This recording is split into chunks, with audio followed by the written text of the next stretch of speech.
Saudações pessoal, eu sou o Ricardo Tchaikovsky e esse é mais um vídeo do projeto Templo da Sabedoria Ancestral.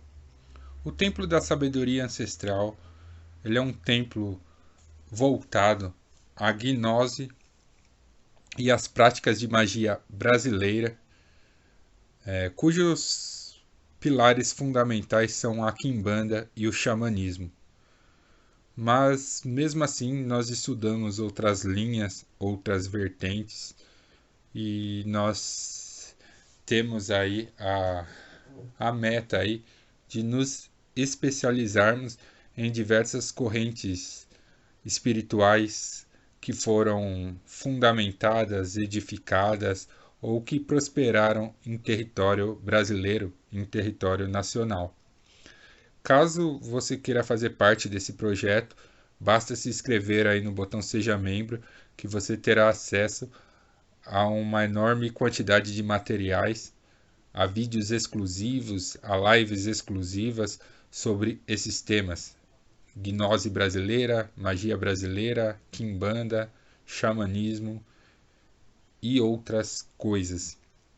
Além disso, você terá a oportunidade de frequentar o nosso templo, se iniciar na nossa corrente e fazer parte aí da nossa família. Então, caso isso te interesse de alguma maneira, considere aí se inscrever no botão Seja Membro, tá? E hoje nós vamos falar nesse vídeo aqui sobre Exu Orixá e Exu Catiço ou Exu Egum.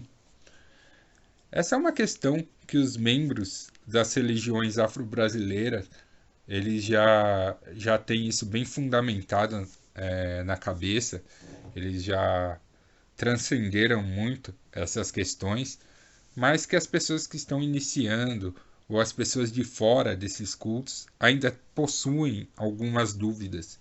Então esse vídeo aqui serve aí para esclarecer essas pessoas e também para elaborar um pouquinho melhor esse tema, até para as pessoas que já o compreendem com mais profundidade, tá? Para você entender essa relação do Exu Orixá e Exu Catiço, né, primeiro a gente tem que elucidar alguns pontos vagos sobre esses termos, porque essa questão entre Exu e Orixá e Exu Catiço é um dos pontos aí, um dos pilares centrais aí da Quimbanda brasileira, por exemplo, mas também de outras práticas como a Umbanda, como o Catimbó e outras religiões que trabalham com Exu também. E até o próprio Candomblé, né? A primeira coisa que a gente tem que entender quando a gente analisa Exu, Orixá e Exu Catiço do ponto de vista da Quimbanda é que a Quimbanda ela é fundamentada dentro de uma multiplicidade de conceitos, multiplicidade de ideias, né? Por exemplo, o nome Quimbanda, todo mundo sabe, todo mundo que já estudou mais a fundo isso, ou até quem teve curiosidade e pesquisou aí na internet, sabe que ele deriva de uma palavra de origem banto, né? Ou seja, a Quimbanda ela está conectada com a religiosidade de origem banto. Todavia, né, Exu é uma palavra que foi adaptada do idioma Yorubá. Então, Exu era uma divindade Yorubá. Então, isso demonstra que a Quimbanda ela bebeu de ambas as fontes, né? Tanto dos bantos, do povo banto, quanto dos Yorubás. Tá? Então, por mais que algumas pessoas que estudam Kimbanda tendem a ir mais para uma linha Banto, né, a gente não pode deixar de lado que ela também tem uma parte significativa Yorubá, né? Então a gente sabe que o povo Banto ele foi o primeiro que apontou em terras brasileiras, foi o primeiro povo escravizado que chegou aqui no Brasil, né? e eles ficaram aí 100 anos até que os Yorubás chegassem, né? Então estima-se aí que a história cultural dos Bantus aqui no Brasil tem uns 200 anos aí a mais do que os Yorubás, aproximados, né? Porque houve muitos conflitos históricos, muitas questões que a gente poderia se aprofundar mais, mas isso não é nem o tema do vídeo, né? A gente sabe também que os Bantus eles sofreram muito mais restrições do que os Yorubás devido a uma série de fatores, em particular que os colonizadores portugueses ainda estavam aprendendo a lidar com os escravos e em outras colônias eles tiveram alguns conflitos com os bantos, então eles foram muito rígidos na administração aí desse povo no território nacional, tá? Então os bantos eles sofreram bastante perseguições culturais, eles tiveram grande parte da sua cultura aí renegada. Eles eram até proibidos de falar os nomes de certas divindades dele, né? E os Yorubás, eles também tiveram uma série de restrições, né? Afinal, eles foram escravizados, porém, a intensidade das repressões dos colonizadores ela diminuiu bastante no período que os Yorubás chegaram. Então, eles tiveram mais liberdades, né? Não é a palavra apropriada eu usar que eles tiveram mais liberdades, mas a cultura iorubá, devido a esses processos históricos, ela foi mais difundida do que a cultura banto. Pelo menos nos dias de hoje, ela é muito mais lembrada, né?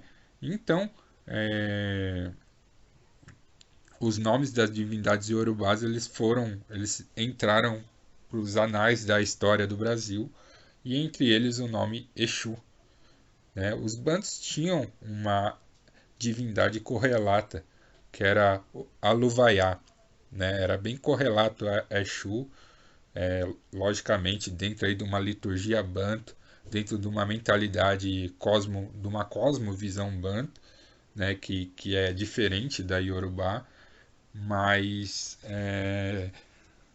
se você estudar as duas divindades, você vai encontrar muitos pontos em comum, né? O que leva a crer que Aluvaiá era um termo correlato a Exu dentro dessa cultura, né? Então, a gente acredita que a expansão do nome Exu, né, ocorreu por fatores históricos, por fatores sociais e por fatores culturais, né? E isso aí se edifica numa visão que os iorubás tiveram maior visibilidade de culto, né? Eles tiveram maior liberdade de culto, né? Então, hoje em dia, a maioria das religiões de matriz africana tem muito dos iorubás, né? Os iorubás também, eles tinham uma forma de culto onde as suas divindades eram mais humanizadas que os bantus, né? Os bantus eles divinizavam as forças da natureza,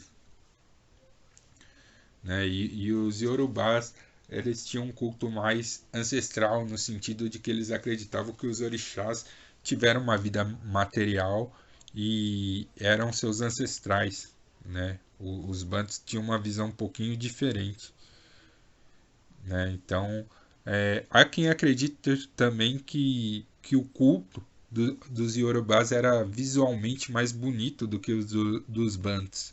Eu não tenho como certificar isso, tá? Mas alguns estudiosos acreditam que é por isso que o nome Exu se sobrepôs a Luvaiá, tá? Então, a gente já entendeu que o nome Exu é de origem iorubana, e foi adotado pelos Bantus que praticavam aqui a quimbanda, porque eles não tinham liberdade nem mesmo para falar o nome de suas divindades. Então eles tiveram que adotar o nome de um outro povo para conseguir aí prestar o seu culto aos deuses. Né? Isso não é uma fórmula matemática, tá, gente? A gente tem que entender que isso é uma é um é uma coisa que aconteceu devido aí à relação entre os povos, e a gente tem que entender que tinham a mentalidade portuguesa envolvida, a mentalidade brasileira, porque já haviam nativos aqui do Brasil que já tinham nascido aqui, tanto portugueses como negros, como os próprios índios. Então é um caldeirão mesmo, cheio de ideias, tá? Então o orixá Exu ele acabou aí se sobrepondo à Luvaiá dos Bantos, tá? Mas no começo a maioria dos pesquisadores acreditam que foi uma espécie aí, uma maneira que os Bantos utilizaram para continuar prestando culto às suas divindades, né? Apenas trocando o nome delas. Tá? Existe muito que a gente pode debater sobre isso, existem muitos pontos históricos, mas eu acredito que por hora já dá para entender, né, que a Kimbanda ela vem tanto de origem banto quanto de origem iorubá. Né? A gente tem que entender também que essas religiões de matriz africana elas não são assim equivalentes às religiões africanas. Elas foram reconstruídas aqui no Brasil, essas religiões, a maneira de se cultuar, a maneira de as liturgias, as ervas que eram usadas. Os negros eram escravos, então eles não tinham liberdade de culto. Eles tinham que fazer as coisas escondidas. Né? Isso também influenciou a maneira como esses cultos se organizaram no Brasil. Né? Então, mas a gente pode falar com alguma segurança que os cultos de origem afro, né, os cultos no Brasil de origem afro, eles têm essas duas influências mais características, né, Iorubás e Banto. Embora, né, existam outros povos que também deram sua contribuição na formação dessas religiões, tá? Outros povos negros que deram, que fizeram essas contribuições, tá? Mas esses dois grupos realmente se destacaram em relação aos outros, tá? Então esse é um breve vídeo aí. A introdução ainda vai ter outras partes. A gente vai falar ainda mais sobre o Orixá Exu, sobre a transformação, né, como Exu foi associado ao culto aos ancestrais, ao culto aos mortos. Tá? A gente vai falar sobre os títulos dos mortos, os títulos dos poderosos mortos, o que a Kimbanda entende aí de Vossa Santidade Maioral e como ele se relaciona com Exu, né? E o caminho e o possível caminho pelos quais um espírito se torna ou entra para a legião de Exu, né?